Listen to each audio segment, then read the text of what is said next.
यी हुन् मान थापा, एउटा नाम जुन सङ्घर्ष, मेहनत र सपना पुरा गर्न लागि परेका एक बेरोजगार युवा।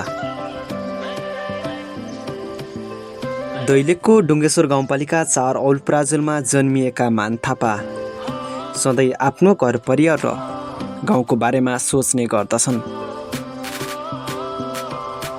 उनको जीवन साधारण छ, तर सपनाहरू भने असाधारण रहेका छन्।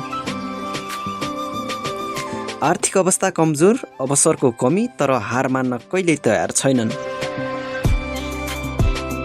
काममा इमान्दारी, सरलता र निर्णयमा दृढता, यही हो उनको पहिचान। उनी प्राय प्रकृतिसँग रमाउन मन पराउँछन्।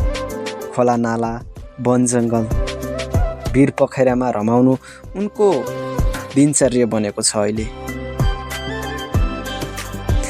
सङ्घर्षको यात्रामा धेरै पटक लडेका उनी अब अन्तिम विकल्प वैदेशिक रोजगार नै भएको बताउँछन्। उनको जीवनले कता मोड लिन्छ यो त समयसँगै बताउनेछ। आशा गरौँ उनले चाहेको र खोजेको सफलता अवश्य नै एक दिन मिल्नेछ।